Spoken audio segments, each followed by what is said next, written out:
So next it is the transport of carbon dioxide. So you all know that the majority of the carbon dioxide is carried as the bicarbonate.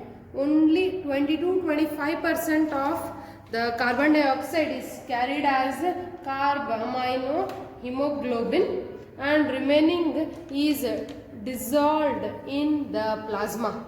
Okay, so what happens in case of the carbon dioxide in the tissues? You all know carbon dioxide amount will be more. Why carbon dioxide in the tissues it will be more? Because in the tissues they will be utilizing the oxygen and they carry out the catabolic reactions in presence of oxygen and they release the carbon dioxide. So this carbon dioxide will be more in the tissues.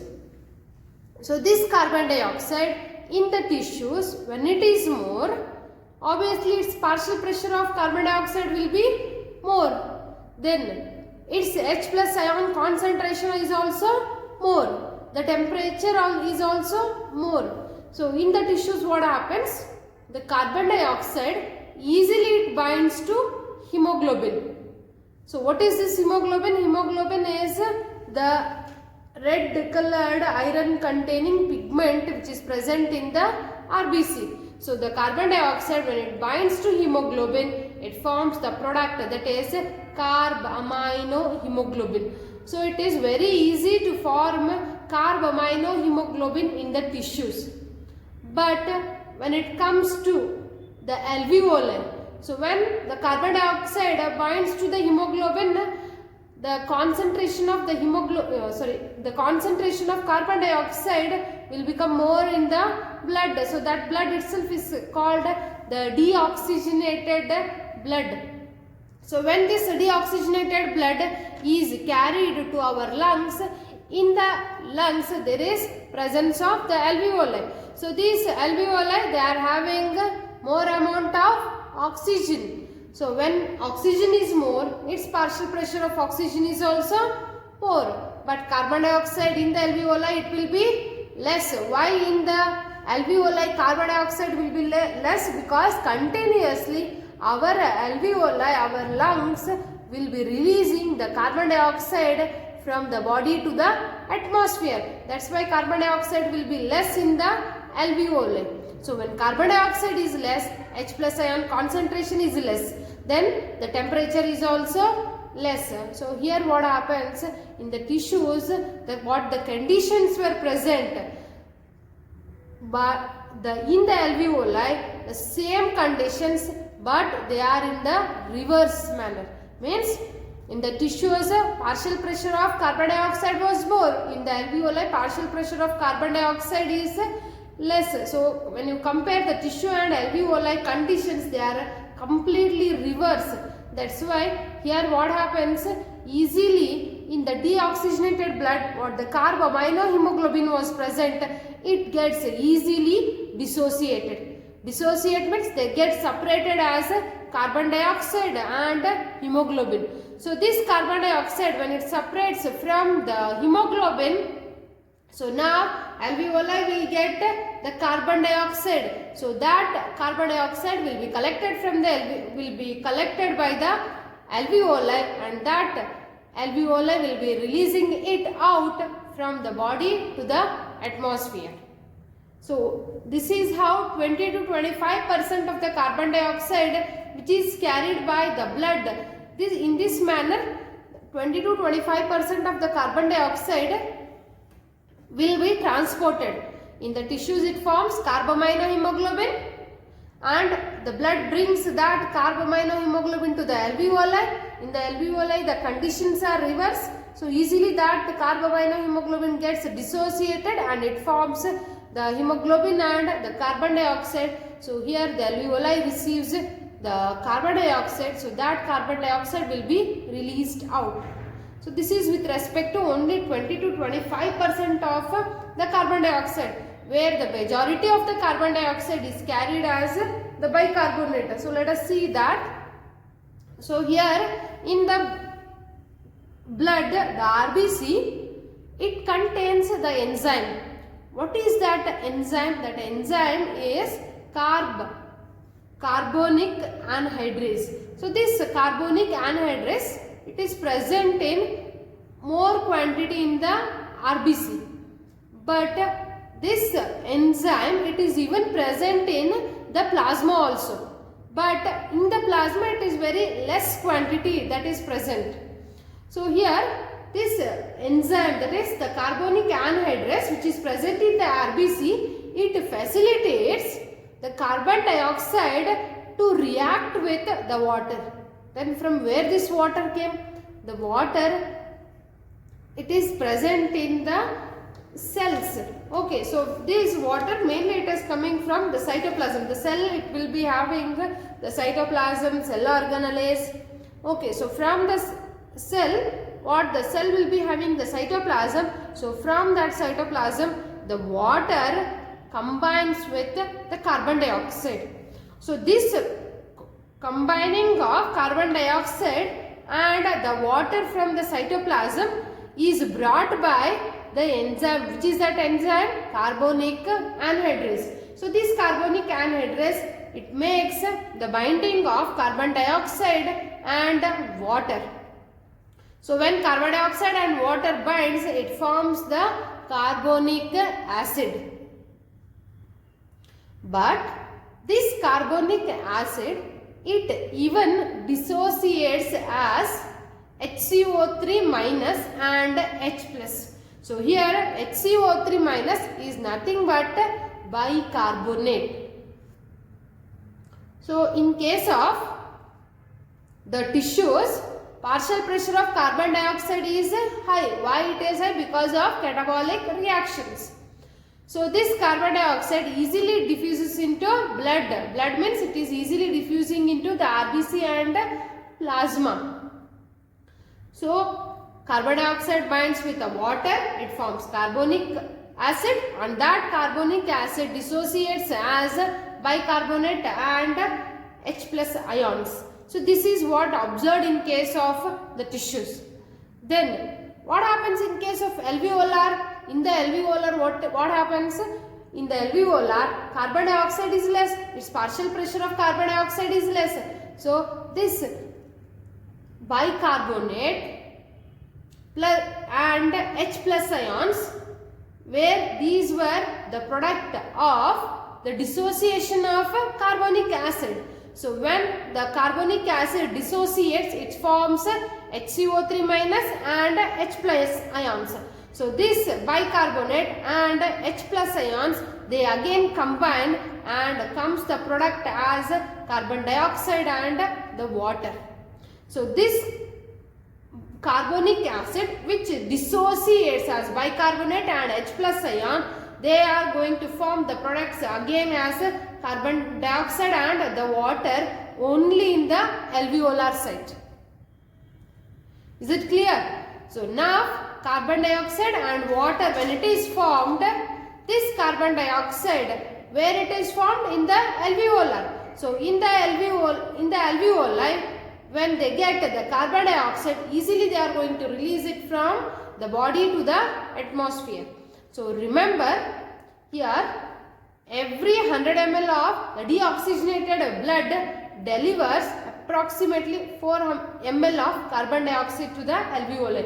But in case of oxygenated blood, 100 ml of oxygenated blood will be delivering 5 ml of oxygen to the body tissues. But in case of the carbon dioxide, 4 ml only. Okay, so here you have an important phenomenon. So let us study that one.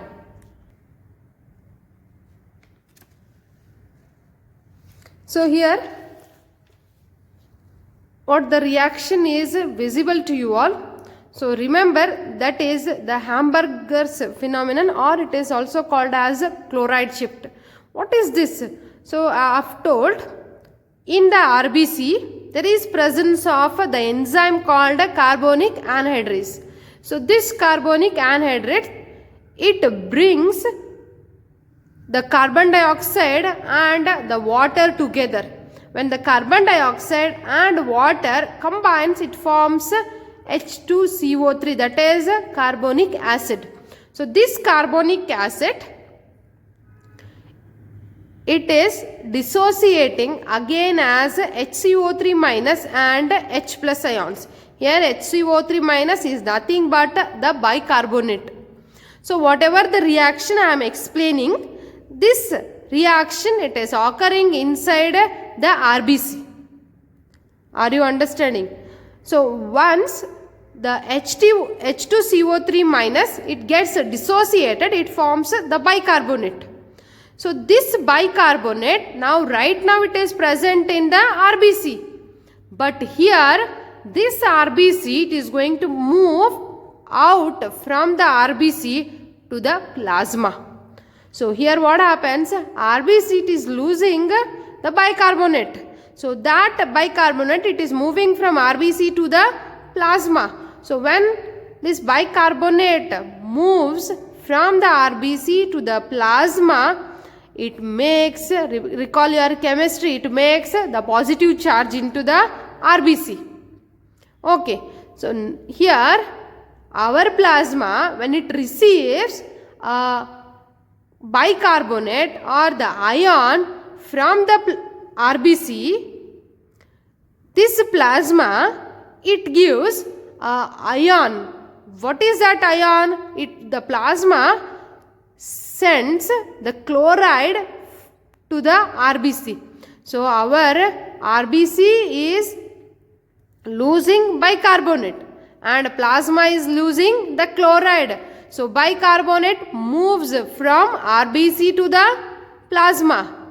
In turn, chloride from the plasma is moving to the RBC. So here you can see there is the exchange of bicarbonate and the chloride ion between the plasma and RBC. So this exchange of chloride and the bicarbonate between the RBC and plasma is called the chloride shift. This phenomenon is also called as Hamburger's phenomenon. And here I have told only about HCO3 minus, that is the bicarbonate which moves from RBC to the plasma, and in turn the plasma gives the chloride to the RBC. Then what happens to the H plus ion? So this H plus ion, remember it is going to bind to the hemoglobin. Why I am specifying this phenomenon? Because it is very important for your competitive exam. So is it clear? Okay, so in the next class we shall continue.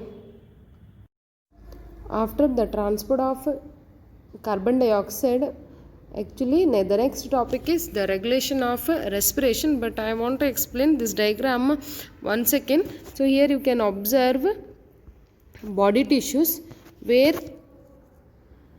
they will be going for the catabolic reactions, and during the catabolic reactions they liberate the carbon dioxide. So that carbon dioxide, it is going to mix with the blood becomes deoxygenated. So from the body tissues, that deoxygenated blood will be carried to the right auricle. So here who will be carrying the deoxygenated blood to the right auricle? That is the systematic veins. From the right auricle, that deoxygenated blood goes to the ventricle. So from the ventricle through the pulmonary artery, the deoxygenated blood will be carried to the alveoli. So in the alveoli, you know that alveoli will be rich in oxygen. Now the deoxygenated blood is carrying the carbon dioxide. Exchange of gases occurs. So here that exchange of gases, the deoxygenated blood gives carbon dioxide to the alveoli. Meanwhile the alveoli gives oxygen to the blood. So here when the blood gets mixed with oxygen, that deoxygenated blood turns to the oxygenated. So that oxygenated blood from the alveoli, again it will be carried to the left auricle through the pulmonary vein. So from the left auricle, the oxygenated blood goes to the ventricle. From the ventricle, again it will be supplied to the body tissues through the systematic arteries. So this is how the exchange of gases occurs with the help of the blood. But here now you see the transport of gases. So transport of gases, here mainly the transportation of the oxygen and carbon dioxide, it is done with the help of blood, but in the blood mainly the RBC. Again in the RBC it is only the hemoglobin. So here in the alveoli you can see the partial pressure of oxygen is more. Now compare the partial pressure of oxygen and carbon dioxide. Who is more? Oxygen is more. Carbon dioxide is less. Okay. Then in the tissues you see with respect to the carbon dioxide and oxygen. So in the tissues what happens? The partial pressure of oxygen will be less in the tissues. Okay. Then partial pressure of carbon dioxide will be more. So here when the oxygen, how the oxygen is transmitted or how that oxygen is transported to our body tissues. Now from the alveoli we shall see. So here oxygen is more. So its partial pressure of oxygen is also more. Carbon dioxide is less. Its partial pressure of carbon dioxide is less. Then H plus ions also will be less. Temperature also will be less. So here what happens? Oxygen binds with the hemoglobin. When oxygen binds with hemoglobin, it forms oxyhemoglobin. So that oxyhemoglobin will be formed at the alveoli only. Then means now what I want to say is in the oxygenated blood means there will be presence of oxyhemoglobin. So when that oxygenated blood comes to the body tissues means when it is coming, the oxygenated blood, in that oxyhemoglobin is also there. Okay. So when it comes to the body tissues, so there what happens? Here oxygen is less, carbon dioxide is more. So in case of partial pressure of carbon dioxide also it is more. So H plus ions are also more. Temperature is high. So the conditions are reverse what we observed in the alveoli. So here oxyhemoglobin easily it gets dissociated. How it gets dissociated means oxyhemoglobin it gets separated as oxygen and the hemoglobin. So now when it comes to the body tissues, oxyhemoglobin dissociation is occurring. Why oxyhemoglobin dissociation has to occur in the body tissues, at the body tissues only? Because our body tissues are required for the oxygen to undergo the catabolic reactions. So when the dissociation of oxyhemoglobin occurs, our tissues will get the oxygen. So they are going to take that oxygen and they utilize it for the catabolic reactions. So when they utilize for catabolic reactions, they are going to give back the carbon dioxide. So this carbon dioxide again gets mixed with the blood.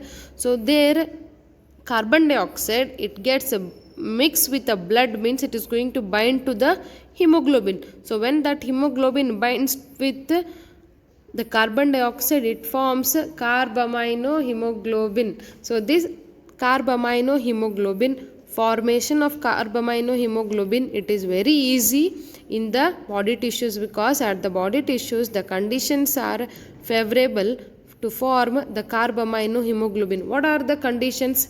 Partial pressure of carbon dioxide is more, oxygen is less, H plus ions are more, the temperature is high.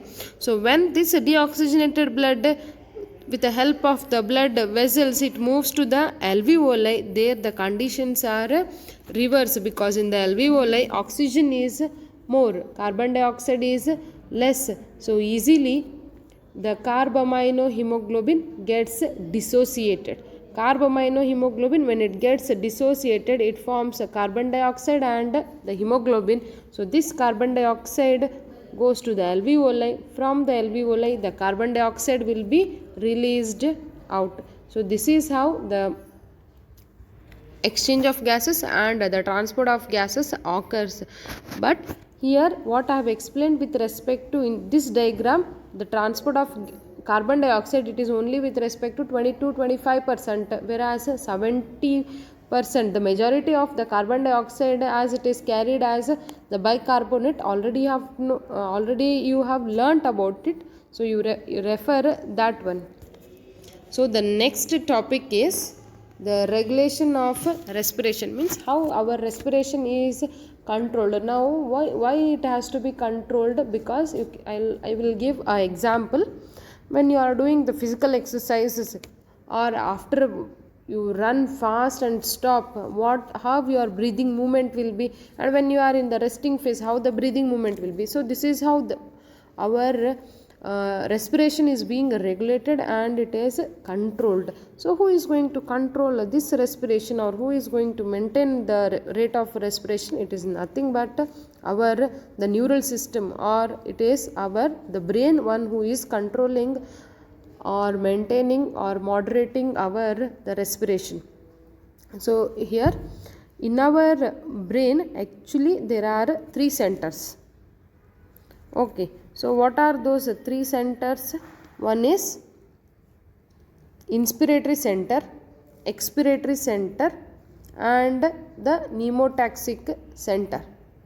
Okay, so among these 3, 2 are mainly present in the medulla region. So medulla is the part of the brain.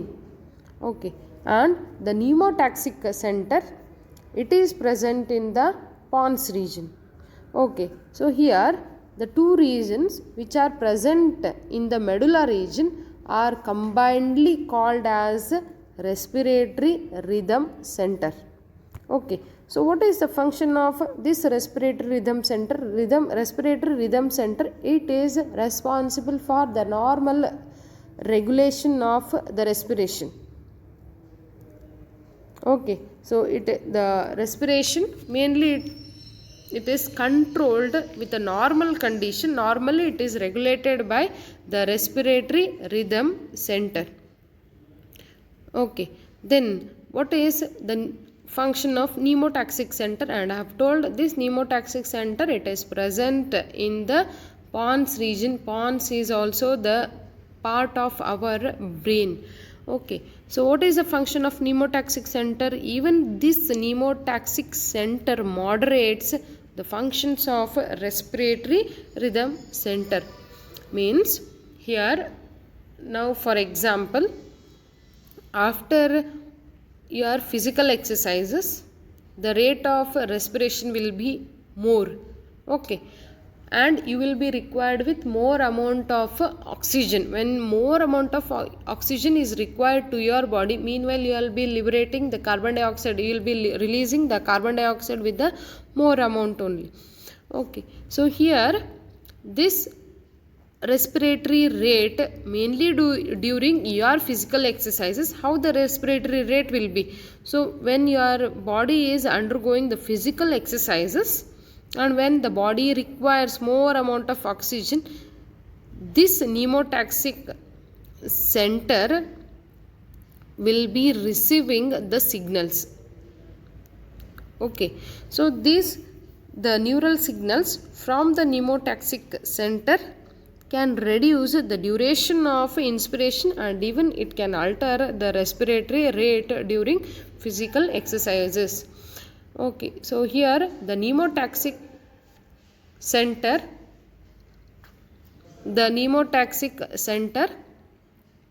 it moderates the functions of the respiratory rhythm centers. Mainly the signals from this center, it helps in reducing the duration of inspiration as well as it maintains the respiratory rate during physical exercises.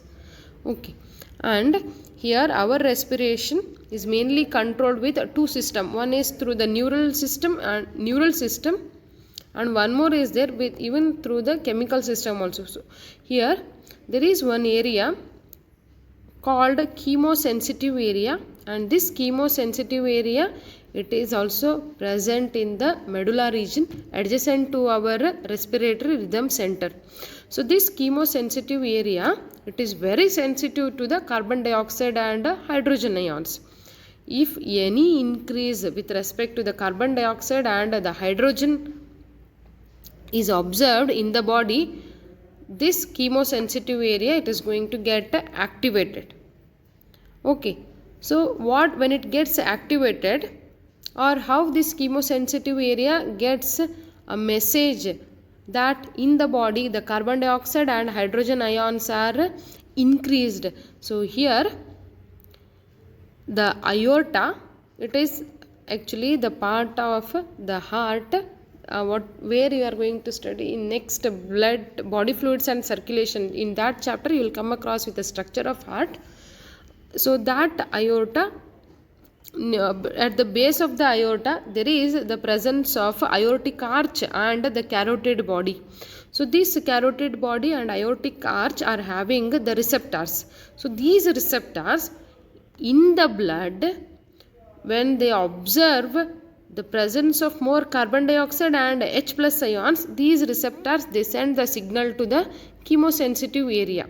So when the chemosensitive area, with the help of the receptors which are present on aortic arch and carotid body, they recognize in the body the carbon dioxide and hydrogen ions are more, what they do, they are going to send the signal to the rhythm center to remedial actions. For remedial actions means, now if the carbon dioxide ions are getting more in carbon dioxide and the hydrogen ions are more, means it has to be eliminated, it has to be released, means expiration has to take place.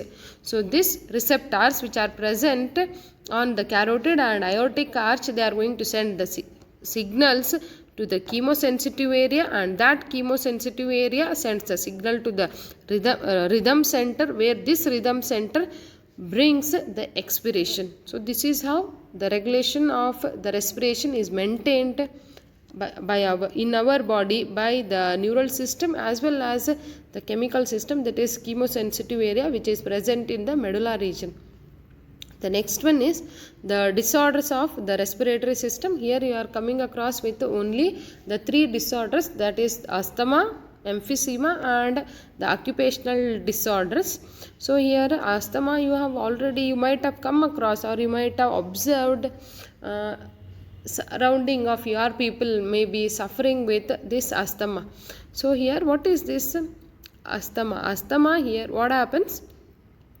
The inflammation of bronchi and bronchioles. Bronchi and bronchioles, they are the parts of our respiratory part. So these bronchi and bronchioles, they get inflamed. The bronchi and bronchioles, they become narrower. When the size of bronchi and bronchioles gets reduced, means the air cannot pass easily. So when the air is passing of the air is restricted, it makes the person difficulty in breathing. So when a person suffers with difficulty in the breathing, they are going to cause, or you can see the asthma, one who is suffering with asthma, they will be causing wheezing sound. Why wheezing sound? Because the bronchi and bronchioles gets reduced. When the size of bronchi and bronchioles gets reduced, means the passing for the air, that width gets narrower.